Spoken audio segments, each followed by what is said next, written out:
पूरे छत्तीसगढ़ में नाम ही काफी है। इतना ही मैं कह सकता हूं कि अगर कहीं पे किसी को भी चोट लग जाए, दुर्घटना हो जाए, जहां पे अंग विच्छेद हो जाए, जिस कंडीशन पे एक ही नाम आता है अपने आप में, वो है डॉक्टर सुनील काड़ला। जब काड़ला साहब का नाम आता है ना रायपुर छत्तीसगढ़ में, तो हम लोग केवल इनको इससे जानते थे कि एक ये खुद मुस्कुराते बहुत हैं। मैंने काड़ला साहब का कभी इतना चेहरे पे थकान नहीं देखी है, एक। और दूसरा, काड़ला सर को ना वेल अपडेट ड्रेस पहने बहुत कम। ये फोटो देख रहा था सर आपकी, तो बोला काड़ला सर है क्या, कोर्ट में है। मैं तो काड़ला सर को कभी कोर्ट में नहीं देखा। तो एक खास बात ये रही। दूसरा ये रहा, काड़ला सर का नाम कटे फटे होठों के लिए छत्तीसगढ़ में काफी जाना गया, इस माइलस्टोन के सब माध्यम से। सर कितने लोग का आप इसमें होठों की सुंदरता बना चुके हैं बच्चों की? देखिए, करीब करीब 30,000 के आसपास अभी आंकड़ा आ गया है कटे ओठ और तालू का। और पिछले 5 साल पहले, 5 या 6 साल पहले मेरा नाम golden book of world record में भी आया। उस समय करीब 27,000 के आसपास ऑपरेशन हुए थे। और ये आंकड़ा पूरे वर्ल्ड में सबसे ज़्यादा है एक आदमी के लिए। अब उसके बाद अभी हमने इसको फिर से हम सोच रहे हैं कि रिव्यू कराएं एक बार। और क्योंकि अब काफ़ी साल हो गए इसको अपडेट हुए हैं। और वैसे अगर आप बोलेंगे तो 1,75,000 से ज़्यादा के जो ऑपरेशन हैं वो मैं कर चुका हूँ टोटल, अकेले। टोटल ऑपरेशन सारे ऑपरेशन शामिल हैं। सारे ऑपरेशन अगर मिलाएं, और उसमें करीब करीब 80,000 के आसपास हमने फ्री ऑपरेशन किए हैं। अच्छा। इसमें सभी प्रकार के जलने वाले हो गए, एक्सीडेंट्स वाले हो गए, कटे ओठ तालू वाले हो गए, और कॉन्ट्रैक्चर्स बोलते हैं, पोस्ट बर्न कॉन्ट्रैक्चर्स, जो हाथ चिपक जाते हैं, काम नहीं कर पाते हैं लोग, चेहरे की विकृतियां हो गई। तो ये सब अगर मिलाएं और हम अलग अलग जगह जाके कैंप्स करके आते हैं, तो उतने करीब करीब 80,000 के आसपास फ्री ऑपरेशन हुए हैं इसमें। और अलग अलग फिर आंकड़े हैं कि कितने कॉस्मेटिक सर्जरी हुई है, किस प्रकार की कितनी हुई है, लेज़र कितनी हुई है। और करीब करीब 220 से ज़्यादा फ्री कैंप्स किए हैं हमने। 220 से ज़्यादा फ्री कैंप हुए। और आप ट्राइबल एरिया में भी ज़्यादा जाते हैं? ट्राइबल एरिया में भी बहुत जाता हूँ, पहाड़ी एरियाज़ हैं, नक्सलाइट एरियाज़ हैं, जिसके कारण 2010 में मेरे को शहीद वीर नारायण सम्मान, जो अपने छत्तीसगढ़ का सबसे बड़ा सम्मान है, सम्मान कहा जाता है, वो मेरे को मिला है गवर्नमेंट के द्वारा जी। और जो कटे ओठ और तालू है, उस समय हमने एक प्रण लिया था कि छत्तीसगढ़ को कटे ओठ और तालू से मुक्त करना है। तो उसके कारण भी एक ऑपरेशन मुस्कान, एक बुक गवर्नमेंट ने पब्लिश करी थी। हाँ, 2010 में ऑपरेशन मुस्कान। तो वो भी एक काफ़ी, मतलब हमने इसमें मेहनत करी थी और उसका बहुत लाभ लोगों को मिला है। केस हुआ था सर, एक सर कंडक्टर था, वो बस से गिर गया था और पूरी उसके पैर की जो हड्डियां थी वो चरमरा सी गई थी। देखिए, बहुत ही दुखद घटना थी। और उसका बहुत सीवियर एक्सीडेंट हो गया था। उसमें उसकी पूरी हड्डियां चकनाचूर हो गई थी, उसकी पूरी नसें जो है ख़राब हो गई थी।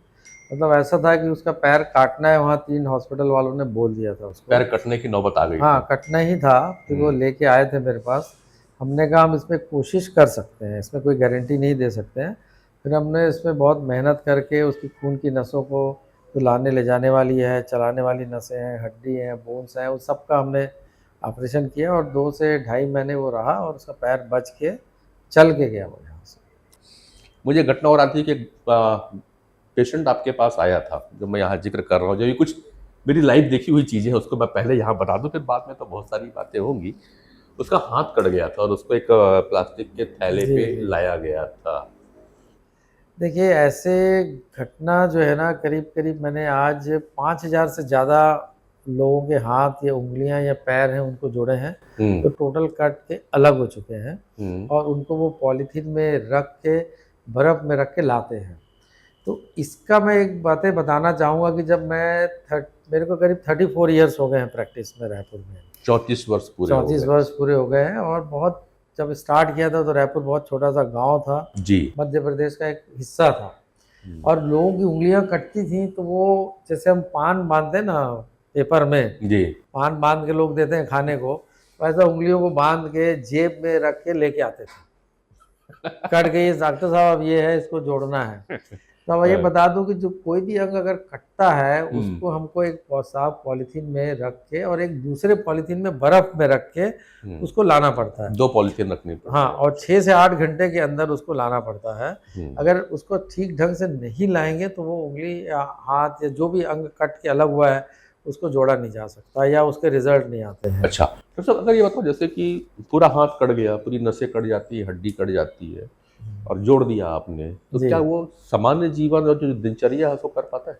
हाँ, ये पूरा इसमें सामान्य कर सकता है, करता है मरीज, पर कई बार उनमें जैसे हमने एक ऑपरेशन किया, उसको मेन हड्डी जोड़ दी, नसें जोड़ दिया, उसका हाथ पूरा बच गया, फिर उसको बाद में फिजियोथेरेपी एक्सरसाइज करनी पड़ती है, पर उसको बाद में मेहनत करनी पड़ती है। फिर 6 महीने में असेस करते हैं कि कोई कमी तो नहीं रहेगी, तो उस कमी को दूर करते हैं। तो ये फंक्शनली ठीक रहता है, इसलिए जोड़ा जाता है। कई बार हम कंधे से हाथ को जोड़ते हैं, ये कोहनी से जोड़ते हैं, यहाँ से जोड़ते हैं, तो ये काम करता है। जी। अब एक बार की घटना मैं आपको बताऊं, एक पेशेंट था, वो प्रिंटिंग प्रेस में काम करता था। तो प्रिंटिंग प्रेस में उन लोग असेंबल करके और ऊपर एक कटर होता है। बिल्कुल। तो कई बार ऐसे 3 घटनाएं हो चुकी है जिसमें कटर गिरा है और उनके दोनों हाथ कट के अलग हो गए हैं। जी। तो वो आया था रात के 11 बजे मेरे पास, बर्फ में रख के, और उसका ब्लड ग्रुप बी निगेटिव था। और एक दिन पहले ही शहर में मैंने एक बहुत बड़े नस का ऑपरेशन पैर का किया था जिसका बी निगेटिव था। तो शहर उस समय बहुत लिमिटेड ब्लड बैंक होते थे और पूरा ब्लड उसके केस में लग चुका था और उसके नेक्स्ट डे ये आ गया था। तो अब उसके पास ब्लड नहीं था, लेबर आदमी था, उसके पास पैसे भी नहीं थे, और करना इसी समय रहता है, नहीं तो फिर काम नहीं आता है। बिल्कुल। और रात के 11 बजे की बात है, 10 बजे मैं अपना दिन भर का दिनचर्या खत्म करके, ऑपरेशन खत्म करके निकल रहा था। तो अब उसके पास सुविधाएं भी नहीं थी, ये भी नहीं था, तो हमने उनसे चांस लिया कि भाई देखो, हम करते हैं कुछ, यहाँ टूनिके लगा के करते हैं। नॉर्मली हम लोग खोल के देखते हैं ब्लड सर्कुलेशन ठीक आ रहा है कि नहीं आ रहा है, नसें ठीक जुड़ी है कि नहीं जुड़ी है। इस हिस्से से कटा था और उसमें बहुत बारीक नसें होती हैं। तो हमने उनका एक हाथ जो है उसको फ्रिज में रखा, एक हाथ को पहले ट्राई किया और चांस लिया, कहीं से ब्लड नहीं मिल रहा था। रात के 2-2:30 बजे करीब एक ऑपरेशन खत्म हुआ। हमने पूरा ड्रेसिंग बांध के उसके बाद उसको खोल के चेक किया कि ब्लड आ रहा है कि नहीं आ रहा है। बोले क्योंकि अगर पहले खोल के चेक करेंगे ब्लीडिंग होगी और उसके बाद ब्लड नहीं है हमारे पास। तो उसका किया, 1:30-2 बजे ख़त्म हुआ। फिर 3 बजे, 2:30-3 बजे हमने दूसरा हाथ फ्रिज से निकाला और उसको मैंने ट्राई किया और सुबह 6 बजे तक ये ऑपरेशन ख़त्म हुआ। फिर 7 बजे हमारे एक ऐसे आदमी से कांटेक्ट हुआ, वो बी निगेटिव ब्लड दे सकता है। तो हमने 7 बजे के बाद उसको बी निगेटिव ब्लड मंगवाया। एक ब्लड बाद में मिला और 3 दिन बाद हमने खोल के देखा। उसको डर के मारे हम खोल भी नहीं रहे थे कि ब्लीडिंग होगा तो कहाँ से वो करेंगे। और टचवुड उसके दोनों हाथ बच गए। मतलब एक बड़ा ही पैनिक सिचुएशन था। और उस महीने हमने कम से कम 12 ऐसे केसेस किए थे कटे ओठ और तालू के। और दूसरा ये मैं बोलना चाह रहा था कि मीडिया के कारण, जो मैं आपको बता रहा था कि उंगली कटी है, लोग ऐसा कपड़े में लपेट के लिए आए, कागज में लपेट के लिए आए, तो मीडिया, न्यूज़पेपर, इसमें मैंने बहुत प्रचार किया कि कटे हुए हिस्से को कैसे संभाल के लाया जाए। तो आज की डेट में 99% लोग, गाँव का भी हो कहीं का भी हो, वो सही ढंग से उसको लेके आता है, जिससे हम उसका ऑपरेशन करके उसको बचा पाए। हमेशा उपलब्ध है। डॉक्टर साहब एक चीज बताओ, कभी जीवन में छुट्टी भी लेते हो क्या बाहर? मुश्किल सवाल है, काम के बीच से जब समय मिल जाए। इस 32-33 सालों में कभी ऐसा हुआ कि चलो चलते हैं एक आध हफ्ता 10 दिन के लिए घूम घाम के आते हैं, नहीं सर्जरी कुछ नहीं करते? आज तक ऐसा हुआ नहीं है और चाहता हूँ कि जब तक जिंदा है तब तक यही सेवा करते रहें। एक हमारा एक पैशन है काम के प्रति, सर्जरी आपका पैशन, क्योंकि हमको इससे थकान नहीं होती, क्योंकि हम काम को एंजॉय करते हैं, हम उसको एज ए बर्डन नहीं लेते, एज ए काम नहीं लेते, तो उसी से हमको एनर्जी होती है। मैंने अपने लाइफ टाइम में 3 से 4 दिन लगातार बिना सोए काम किया है। पर वो काम होना चाहिए, काम नहीं रहेगा तो नींद आती है, काम नहीं रहेगा तो नींद आती है, और काम रहता है तो उससे हमको एनर्जी मिलती है। अच्छा एक चीज देता हूँ, जैसे कि आप दिन भर सर्जरी कर रहे हो, ठीक है, नींद नहीं आती है, बट वही मुस्कान जो सवेरे लेकर के आप आते हो और उसी मुस्कुराहट के साथ आप वापस जाते हो। जल्दी लोग परेशान हो जाते हैं, स्ट्रेस हो जाता है, टेंशन है। डॉक्टर कार्ला को भी कभी स्ट्रेस और टेंशन होता है क्या? देखिए, स्ट्रेस और टेंशन तो लाइफ में लगा ही रहता है। कई बार पर्सनल, कई बार ज़्यादातर पेशेंट्स के कॉम्प्लिकेटेड केस आ गया, किसी में कई दूसरे प्रॉब्लम्स हैं, तो हमको उसको सॉल्व करना है। और मैं हर समय क्या है कि ये प्रेरणा मेरे को मेरी मदर से मिली है। जी क्योंकि मैं जब छोटा था 2 साल का, तो मेरे फादर की डेथ हो गई थी। जी। तो मदर ने हमको पाला पोसा बड़ा किया और ये सीख दी कि भाई मेहनत करो और गरीबों को पैसे के कारण वापस नहीं भेजो, क्योंकि हम उस स्टेज से गुजर चुके मैं हैं। आपके जीवन के बारे में आपके चैम्बर में चलकर, ये चैम्बर डॉक्टर साहब का नहीं है, हाँ, हाँ, ओटी हाँ। करते करते सर यही मिल गया तो हम लोग यही बैठ गए। कार्ला तो सर के दूसरा चैम्बर में पेशेंट चलेंगे, लेटा दिए क्या?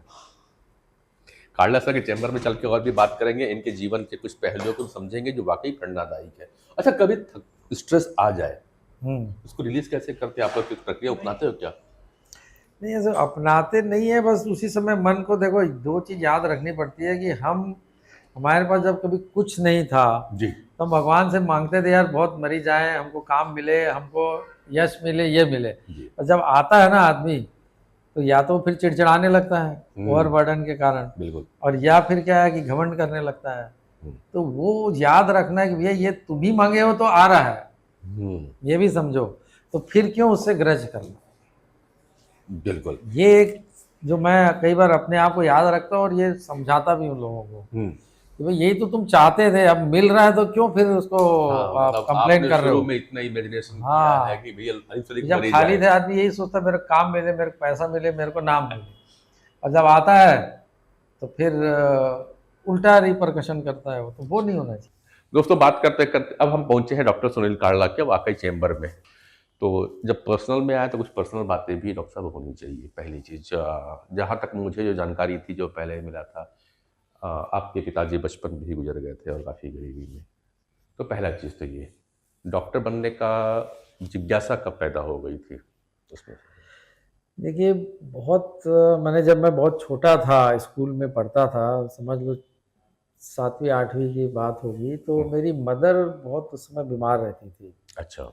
और उनको गॉल ब्लैडर का प्रॉब्लम था। ये मैं आपको बता रहा हूँ, आप समझ लीजिए करीब 50 साल पुरानी बातें हैं। जी। और उस समय रायपुर में फैसिलिटीज़ नहीं थी, वो बहुत तड़पती थी एकदम। और कई बार यहाँ डीके हॉस्पिटल जो है पुराना, उसमें एडमिट होती थी, यहाँ ऑपरेशन की सुविधाएं नहीं थी। और मैं स्कूल से जाके रोज़ उनके पास कई महीने हॉस्पिटल में गुजारता था। और उनकी तड़पन देख के मेरा मन हुआ कि एक तो डॉक्टर बनना है, और दूसरा अगर डॉक्टर बनना है तो वो भी सर्जरी वाला डॉक्टर बनना है। चलो, सर्जरी बनना, अब सर्जरी से फिर प्लास्टिक सर्जरी की ओर कन्वर्ट होना। अब देखिए, ये ऐसा था कि बहुत सारे ऑप्शंस आए फिर। पेशाब, जो यूरोलॉजिस्ट है, कार्डियोलॉजिस्ट है, माने कार्डियोथोरेसिक सर्जन है। तो प्लास्टिक सर्जरी मैंने इसलिए चूज़ की कि ये एक बहुत वर्सेटाइल ब्रांच है। माने जैसे हम अगर हार्ट का सर्जन है तो खाली हार्ट का ऑपरेशन कर रहा है, ब्रेन का है तो खाली ब्रेन का कर रहा है, और यूरोलॉजिस्ट है तो खाली पेशाब की जगह का कर रहा है। बिल्कुल। और मैं बहुत उस समय डायनेमिक सर्जन टाइप का था, मतलब बहुत ज़्यादा, अभी भी आप डायनेमिक हूँ। और काफ़ी काम में मेरे को बहुत इंटरेस्ट आता था। हाँ। तो प्लास्टिक सर्जरी ऐसी जिसमें हम सिर से पैर तक काम करते हैं, राइट, और बहुत वैरायटी के काम करते हैं। मैंने ऐसा नहीं कि एक काम करा आज और वही काम को रोज कर रहा है। तो इसमें बहुत वैरायटी है, बहुत लोगों को। दूसरा, इसमें हम 85% केसेस में लोगों की क्वालिटी चेंज करते हैं, उनकी लाइफ की क्वालिटी चेंज करते हैं। उनको हम बाल लगाते हैं या सुंदर बनाते हैं, या उनकी जन्मजात विकृतियां उनको दूर करते हैं, जलने के बाद की उनके जो प्रॉब्लम्स हैं उनको दूर करते हैं सुंदरता के हिसाब से, जिससे उनमें हीन भावना आती है, उनके घर परिवार वालों को हीन भावना होती है, फिर इनकी शादियां नहीं होती हैं, इनके जॉब नहीं लगते हैं। तो ये सोशल कॉज से जुड़ा हुआ है। और 15% हमारा जो काम है वो लाइफ सेविंग है। कि जल गया है, या एक्सीडेंट से अंग छिन्न भिन्न हो गए हैं, या बहुत मेजर एक्सीडेंट से पूरा चेहरा विकृत हो गया है, तो ये जो चीज़ें हैं वो 15% है, और 85% क्वालिटी ऑफ लाइफ है।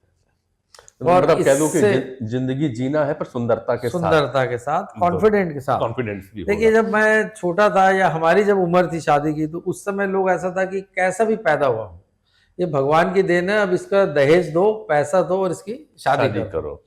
अब ऐसा नहीं होता है। अब लोग जो है वो अपने आप को सुंदर, कॉन्फिडेंट चाहते हैं, क्योंकि सुंदरता जो है ना, ये दूसरों के लिए बाद में है, खुद के लिए ज्यादा है। क्योंकि इससे आदमी का इनर कॉन्फिडेंस आता है। बिल्कुल। उसकी पर्सनालिटी निखरती है, वो जॉब अच्छा कर सकता है, पढ़ अच्छा सकता है, सोसाइटी को रिटर्न अच्छा कर सकता है राइट। अगर खुद कॉन्फिडेंट है। मैं कह रहा था कॉस्मेटिक का जमाना आ चुका है डॉक्टर साहब, और सबसे बड़ी कॉस्मेटिक ना कहे जो आपने बंद किया है कि लोगों में ट्रांसफॉर्मेशन का जमाना है, ट्रांसफॉर्मेशन का और जमाना अब आ गया। ट्रांसफॉर्मेशन की है तो पर्सनालिटी में बॉडी ट्रांसफॉर्म का समय आ जी चुका जी है, जी और जी लोग करते हैं कि अब किसी को अपनी नाक पसंद नहीं आती है जी। तो नाक भी बोल रहे किसी थे को नाक ये पसंद नहीं है, देखिए पेशेंट आते हैं कि हमारी ये हीरोइन है, इसकी जैसी नाक हीरोइन के जैसे नाक चाहिए। चाहिए, बिल्कुल। और एक पेशेंट थी इंजीनियर, उसने 200 नाक के फोटोग्राफ ऐश्वर्या राय के लेके आए कि मेरे को इसके जैसी नाक चाहिए। तो हमको अच्छा। काउंसलिंग करना पड़ता है कि भाई इसकी जैसी नाक अगर आपके चेहरे में लगा देंगे तो जरूरी नहीं कि अच्छी दिखे।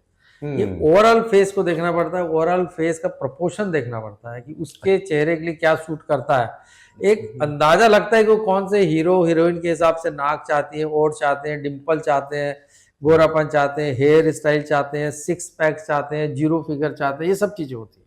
अब जैसे एक चीज बात है, जैसे किसी को मान लो डिम्पल चाहिए, अभी आपने जी दिखाया कि कोई गाल पचके हुए थे, आपने दिखाई वीडियो, तो उसको आपने गाल फुला दिया। जी। अब सब मेरे को यहाँ पे डिम्पल चाहिए तो बन ये जाएगा। बहुत सिंपल काम है, आधे घंटे का काम है। आप अंदर से एक छोटा ऑपरेशन करते हैं, आपका डिम्पल बना देते हैं।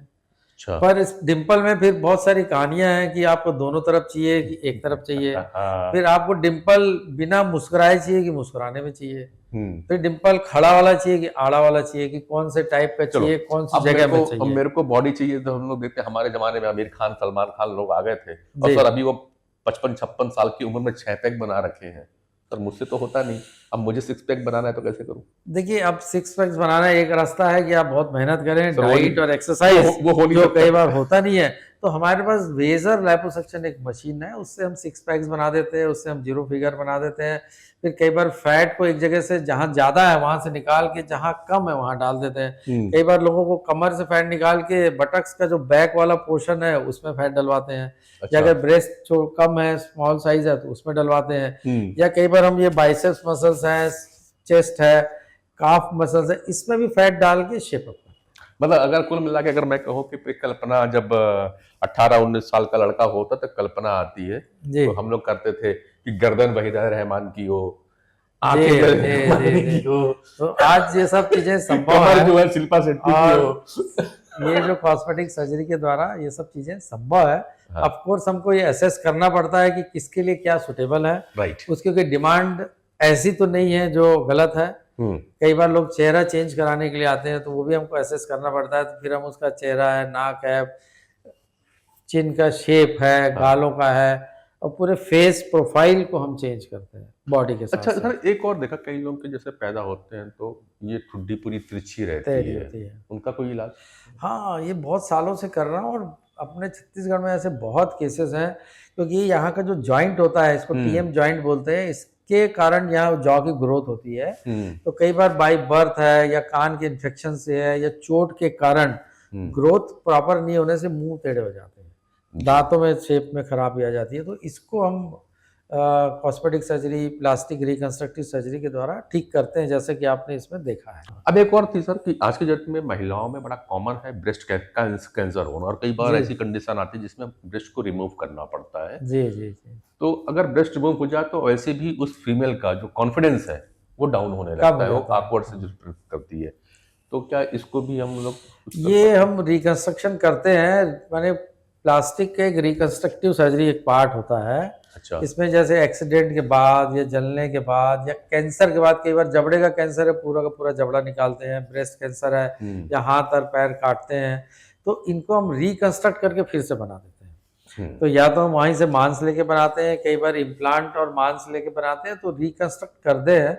कई बार तुरंत बना देते हैं, कई बार अगर कैंसर पूरा ठीक हो गया है, 1-2 साल में दोबारा नहीं आया, तब बनाते हैं। तो ये भी बहुत कॉमन प्रक्रिया है जो यहाँ पर होती है। डॉक्टर साहब के लिए सब कॉमन है, बिल्कुल है ना, बड़ा इजीली बोल देते हैं कि कॉमन है, पर इतना सा आसान नहीं है, कॉमन जी, नहीं है। सबके अपने एक डिटेल्स हैं, स्किल है। सबके डिटेल्स हैं। अब तो सर ट्रांसफॉर्मेशन में आती, इस समय जो दौर चल रहा है, एक आ रहा है कि अभी तक तो थे कि मेरा कमर का पतला कर दो या मोटा कर दो, ये चलते थे। अब चल रहा है मेरे को पूरी बॉडी ही ट्रांसफॉर्म करनी है। जी। बीइंग ए मेल, मुझे अपना मेल कैरेक्टर पसंद नहीं है, मैं फीमेल होना चाहते हैं, और खासकर ट्रांसजेंडर के लिए। तो सबसे पहले अभी एक ऑपरेशन में आपके साथ देख रहा था, जी। ट्रांसजेंडर है, इनको जीवन दान आप दे रहे हो, इसमें दो प्रमुख बातें होती हैं। एक तो ठीक है, ऊपरी फिजिकल में आपने दे दिया, बट वो फीलिंग, वो आवाज जो होनी चाहिए फीमेल की, जी। वो भी होती है। हाँ, देखिए पहले हम इनको ना साइकोलॉजिकली एनालाइज करते हैं। अच्छा। कई बार ऐसा रहता है कि एक आदमी जैसा पैदा हुआ है या औरत जैसे पैदा हुआ है, पर उसका दिमाग जो है वो उल्टा है। कई बार आप देखते हैं कि कई लड़के लड़कियां जो है ना, उनको लड़कियां हैं उनको लड़के के कपड़े पसंद आते हैं, लड़कों हाँ। को लड़की के कपड़े पसंद आते हैं, लड़कियां हैं उनको लड़कियों के साथ रहना पसंद है, वो लड़के जैसे रहते हैं। तो ऐसे जो चेंजेस होते हैं साइकोलॉजिकली, ऐसे बहुत केसेस हैं और मैं पिछले 30 साल से कर रहा हूँ। पहले थोड़े लिमिटेड होते थे, लोग छुपा के कराते थे, अब सोसाइटी चेंज हो गई है, इनकी एक्सेप्टेबिलिटी बढ़ गई है। आपने देखा है कि दो लड़के लड़कियां एक साथ रहते हैं, शादी करते हैं, बिल्कुल। तो ये बहुत कॉमन हो गया है और ये बहुत समय से कर रहे हैं। हम इनकी साइकोलॉजिकल एनालिसिस करके फिर इनका लीगल प्रोसीडिंग होती है कुछ, वो पूरी करके फिर इनकी बॉडी को चेंज करते हैं। तो इनमें मेन होता है कि हम इनके जो हेयर स्टाइल है, फेशियल जो प्रोफाइल है मेल और फीमेल का, फिर इनकी आवाज है, फिर इनका जो ब्रेस्ट है, इनका जो पेट का शेप है, फिर इनका जो सेक्स ऑर्गन है वो हम पूरा चेंज करते हैं। अगर मेल से फीमेल जैसे ज्यादा होता है तो उसमें हम पूरे मेल ऑर्गन को निकालते हैं, उनके फीमेल ऑर्गन बनाते हैं, और जहाँ जहाँ बॉडी में शेपअप चाहिए वो करते हैं। जैसे अगर दाढ़ी है तो उसको लेजर से निकालेंगे, आवाज को चेंज करेंगे, फिर इनको हार्मोन्स देंगे। और ये ज्यादातर हम कोशिश करते हैं कि ऐसे लोगों को सोसाइटी में रिहेबिलिटेट करें। माने ये शादी भी करते हैं, ऑफ कोर्स इनके बच्चे नहीं होते तो बच्चे अडॉप्ट करते हैं। तो यहाँ तक कि मैं इनमें करता हूँ और मैं इनसे चार्ज अपने नहीं लेता हूँ। जैसे मैंने कई ऑपरेशन करता हूँ, तो इसमें से ये भी एक मेरा पैशन है कि इनको हम सोसाइटी में वापस लाएं। नहीं तो ऐसे लोगों को घर वाले नेग्लेक्ट कर देते हैं। ये लड़का है लड़की जैसे कर रहा है, तो आप जानते हो सोसाइटी कैसी है, भगा देती है या चले जाते हैं। सोसाइटी उनको एक्सेप्ट नहीं करती है, तो फिर वो क्या है, क्रिमिनल बन जाते हैं। तो उनसे रोकने के लिए, और मैं इस शर्त पे ही करता हूँ कि ये सोसाइटी में रहेंगे, कुछ काम करेंगे और शादी करेंगे और बच्चे अडॉप्ट करेंगे। बिल्कुल। तो ऐसे मैंने कम से कम 80 लोगों के जीवन में ये चेंजेस लाए हैं, जिसमें मेल से फीमेल, फीमेल से मेल दोनों। और आपको ये बता दूं कि एक जो हमारी एक स्पेशल, आप समझ लो यहाँ मंदिर रिसोर्ट की वीना सेंद्रे है, जो अभी मूवी छत्तीसगढ़ मूवी में भी आ गई है, वो first trans queen of India रही है। उसको पहला खिताब मिला है छत्तीसगढ़ की ट्रांस क्वीन को, इंडिया का, और इंटरनेशनल लेवल पे वो 6th पोजीशन पर रही है। और आज आप उसका कॉन्फिडेंस देखिए, आप उसको कहीं से पहचान नहीं पाएंगे। मूवी में काम कर रही है, सोसाइटी में है, और लोगों को कितना वो एंटरटेन कर रही है और अपनी लाइफ कैसे जी रही है। एक समय था जब वो आई थी, उसके घर वाले उसको एक्सेप्ट नहीं करते थे, वो कहाँ जाऊं क्या करूं उसको समझ नहीं आता जी। उसकी एक पूरी जीवनी है। बिल्कुल बिल्कुल। तो ये एक इम्पोर्टेंट पहलू है। दूसरा, अगर आपने बॉडी ट्रांसफॉर्मेशन बोला है तो एक चीज और बताना चाहूंगा। एक वर्ड होता है मॉमी मेकओवर, माने मदर का मेकओवर। तो जैसे अब लड़कियां हैं आजकल, वो चाहती हैं कि ज्यादा से ज्यादा, आप अपने हीरोइनों को देखिए 60 साल 70 साल 80 साल की होगी और वेल मेंटेन्ड, क्योंकि वो भी अपने डाइट, एक्सरसाइज, योगा के साथ कॉस्मेटिक सर्जरी का उपयोग करती हैं। और ये उनके लिए तो मजबूरी है, और बाकी लोग भी उनको फॉलो करते हैं और बहुत करते हैं। जैसे अब लड़कियां हैं, अब उनको लगता है कि अब शादी होगी, बच्चे हो गए हैं, तो अब फिर से हमको पुराने कायाकल्प चाहिए। तो अब उनका क्या है, जैसे अगर बाल झड़ना है, चेहरे में अगर कालापन आ गया है, या कुछ लूज हो गई है, रिंकल्स आ गए हैं, या ब्रेस्ट बेढंगा हो गया है, साइज कम हो गए हैं, लूज हो गए हैं, या पेटों में फैट की परत जम गई है, या इवन आजकल सेक्स ऑर्गन कॉस्मेटिक सर्जरी बहुत कॉमन है। और ये इतनी कॉमन है क्योंकि देखिए आजकल लोग अपनी सेक्स लाइफ के कारण, अपनी जो मैरिज को बचाने के लिए इसको कराते हैं। कई लोगों की टूटती है मैरिज, टूटती है इनके कारण। दूसरा, आजकल री मैरिजेस बहुत हो रही हैं। तीसरा, रेप केसेस बहुत हो रहे हैं, उनको भी ये सर्जरी की जरूरत होती है। तो ये, और लिव इन बहुत हो गया है। अब लोग लिव इन में रहते हैं, लेकिन कई बार शादी किसी और से करनी पड़ जाती है। तो ऐसे केसेस में सेक्स ऑर्गन कॉस्मेटिक सर्जरी जो है वो बहुत हेल्पफुल होती है। उनके सेक्स ऑर्गन को हम टाइट करते हैं, फैट ग्राफ्टिंग डालते हैं, शेप अप करते हैं। जैसे कि लोग पहले चेहरे का कॉस्मेटिक सर्जरी कराते थे कि चेहरा ही सुंदर दिखना चाहिए, पर आजकल इंटरनल जो बॉडी पार्ट्स हैं उसकी कॉस्मेटिक सर्जरी भी लोग बहुत करा रहे हैं, to have a more confidence, mental satisfaction और कॉन्फिडेंस के लिए। तो ये एक चीजें बहुत कॉमन है। अब जैसे एक चीज बोलिए, सब चीजें तो हो गई यंग जनरेशन की सेक्सुअल लाइफ में। अब एक बात आती है कि जब हम अपने एज की हीरोइन को देखते हैं, 55 साल के हो रहे हैं, 50 साल के हो रहे हैं, पर वो अभी भी मेंटेन्ड 25-30 साल के तरह मेंटेन करते हैं, तो उस डाइट को तो फॉलो करना आम जनता के लिए मुश्किल होता है जो डे रूटीन पे है। क्या उस चीज को पूरी सर्जरी से पाया जा सकता है ट्रांसफॉर्म में? हाँ, ट्रांसफॉर्म करके हम सर्जरी को पूरी तरीके से शेप अप में ला सकते हैं, एक्सेप्ट करना। अगर उनका स्टेमिना है, दौड़ना, काम करना, ये तो बॉडी से ही आएगा। जी। पर हम बाकी जैसे हीरोइंस हैं, इनकी टाइटनेस है, इनकी बॉडी को पुराने 10 साल 15 साल पुराने दिखने के हिसाब से बनाना है, ये सब चीज़ें काफ़ी हद तक कॉस्मेटिक सर्जरी काफी से हद तक। होती है। और ये लोग रेगुलर कराते हैं क्योंकि इनके लिए ये मजबूरी उनके है। लिए तो मजबूरी है, क्योंकि अगर वो शो नहीं बिजनेस कराएंगे, और बाकी लोगों के लिए शौक है। हाँ। फिर आजकल जो मीडिया आ गया है, टेलीविजन है, ओटीटी है, ये सब है, तो बहुत सारे लोगों को इस इंडस्ट्री में काम करना पड़ रहा है। बिल्कुल तो हर किसी को मेंटेन करना करना पड़ता है सर, मेरे को भी अब कैमरे के सामने तो रहना है। हर किसी को मेंटेन करना है। चाहे बाल का झड़ना जैसे बहुत कॉमन है, तो हेयर हाँ, मैं ट्रांसप्लांट अभी is one of the hmm, commonest cosmetic surgery in male. Hmm, और ये उनको बहुत ही मतलब हीन भावना होती है, और यंग लोगों में हो रहा है क्योंकि हमारी लाइफस्टाइल आजकल ऐसी हो गई है, अनुवांशिक है।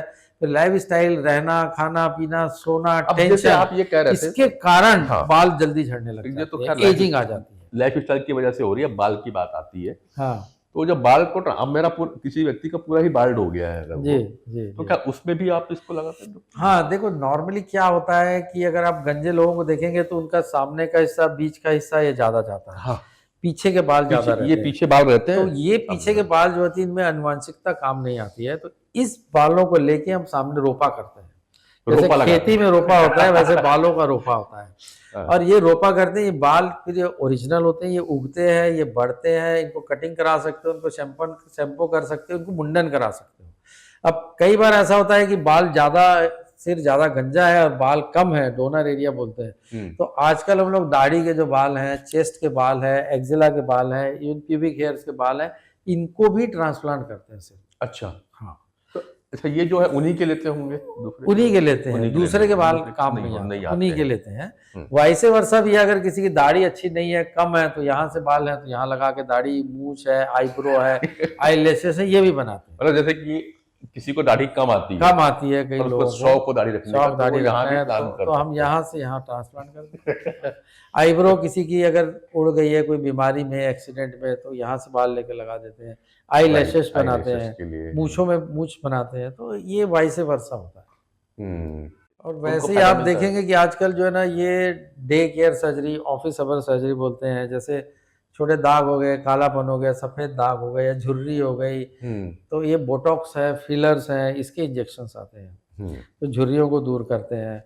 कुछ फेस लिफ्ट्स के ऑपरेशन होते हैं जो झुर्रियों को दूर करते हैं। हम एज को रोक तो नहीं सकते हैं, राइट। पर एजिंग को दिखने से हम रोकने के लिए, कुछ है जिनका असर 6 महीना 1 साल होता है, कुछ ऑपरेशन है उनका असर 3 साल 4 साल होता है, तो ऐसा रिपीटेड करना पड़ता है। तो ये बोटॉक्स है, फिलर है, लेजर ट्रीटमेंट है, चेहरे में शाइनिंग लेनी है, तो पहले लोग पार्लर जाते थे, आजकल लेजर सेंटर्स, लेजर सेंटर्स हो गए। ये इसमें जो शाइनिंग उसी खर्चे में जो आती है वो लंबे समय तक चलती है। तो फैमिली पैकेजेस होते हैं आजकल, ब्राइड के पैकेज, ब्राइडल के पैकेज, और उनके साथ वालों के पैकेज, तो कार्बन फेशियल, हाइड्रा फेशियल, ऐसे कई प्रकार के लेजर तो ट्रीटमेंट, ये सारी चीजें आप यहाँ पे दे देते सब हो, चीजों की सुविधा है यहाँ पर। छूटता कुछ नहीं, कुछ काला बन होठों को मोटा करना है, पतला करना है, हाँ। इवन परमानेंट कलर करना है, पिंक बनाना है बहुत लंबे समय तक, 4 साल 5 साल तक, तो उसकी भी कलरिंग करते हैं। होठ की भी, होठ के भी, मतलब लिपस्टिक, आईब्रो के भी, अगर मान लो हेयर ट्रांसप्लांट नहीं करना है, बाल कम है, हाँ। तो हेयर की टैटविंग है, इधर की टैटविंग है, आईब्रो की है, और ये सब चीजें भी। राइट। तो सर बहुत सारी सर्जरी हुई होंगी, सब कुछ है, पर ये तो पूछना मेरे लिए उचित नहीं होगा कि कौन सी याद है, फिर भी कोई 1-2 सर्जरी ऐसा केसेस जो आपको आज भी टच करता हो दिल में? लास्ट देखिए बहुत है, अब इतने 34 साल के 34 साल के कैरियर में, जैसा मैंने बताया कि एक दोनों हाथ कट गए थे जी। एक मेरे पास बहुत छोटी लड़की आई थी, बहुत गरीब थी, कुछ संस्था वाले लेके आए थे, इसका बहुत बड़ा जाव था, तो इसको कहीं स्कूल लेके जा नहीं सकते थे क्योंकि उसको देख के, उसको डर के मारे बच्चे भाग जाते थे। वो एक तो फोटो मैंने बाहर हाँ, में देखी, हिमोजेनिया वाला जो पेशेंट, तो वो वैसे एक सर्जरी, मैंने उसका पूरा जीवन दान दिया, उसको समझ लो। अब वो जाती है स्कूल कॉलेज जाती है, वही जैसे एक वीना सेंदर है जिसका हमने जिंदगी बदल दी। जिंदगी बदल गई। तो ऐसे काफी किस्से हैं। हम्म। और एक एसिड बर्न वाला है, उसकी हमने जिंदगी बदल दी। वो बेचारे की दोनों आंखें चली गई पर लाइफ बच गई। वो आज भी अपना बिना आंखों के काम करता है। ये बहुत इंस्पायरिंग केसेस हैं। Inspiring cases एक है जिसका ओट का ट्यूमर हो गया था, हिमेंजोमा बोलते हैं, जो वेसल्स का ट्यूमर होता है। हम्म। और वो लड़की कहाँ नहीं घूमी है। हम्म। और फिर यहाँ आई, उसका हमने ओट बनाया और आज वो 30 साल 25 साल की हो गई है। अब उसकी शादी होने वाली। डॉक्टर सुनील काल्रा रायपुर तक सीमित थे, फिर रायपुर से छत्तीसगढ़, छत्तीसगढ़ से सेंटर इंडिया का पहला आपने यूनिट डाला burn centre, totally devoted for burn centre. Burns and cosmetic surgery, हाँ, टोटल बर्न इन टोटल एक छत के नीचे सभी प्रकार की सुविधाएं with very high quality machine and high quality care with aseptic precautions, जिससे इन्फेक्शन ना हो और माने रिजल्ट्स अच्छे आए। राइट। अब ये बात आती है डॉक्टर साहब कि छत्तीसगढ़ सेंटर में है जी, और इस तरह के जो केसेस आप कर रहे हो, कहते हैं ये डॉक्टर पहले फॉरेन में ही मिलते थे।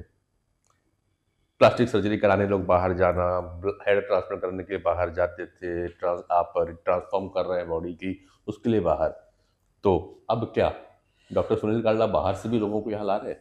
अभी पिछले काफ़ी सालों से ये जो हमने 12 साल पहले सेंटर बनाया, इसका एक उद्देश्य था कि बाहर के लोग भी यहाँ आए, क्योंकि हम हाई क्वालिटी जो सर्जरी है, cosmetic surgery with same machine, same technology और same precaution, same operation theatre हम कम कॉस्ट में कर रहे हैं। तो मेरे पास आज मैं बता सकता हूँ कि मेरे पास दुबई के बहुत पेशेंट्स हैं, यूके के हैं, अभी एक अमेरिका से भी आने वाले हैं और आसपास के पूरे स्टेट से तो आते ही हैं। मेरे पास बहुत सारे जो टीवी कलाकार हैं मुंबई के, दिल्ली के, वो काफ़ी आते हैं क्योंकि उनको कम खर्चे में यहाँ पे इकोनॉमिक हो जाता है, इकोनॉमिक होता है विद सेम क्वालिटी पे। और वो कई बार वो बाहर के मेट्रोस के खर्चे उतने अफोर्ड नहीं कर पाते।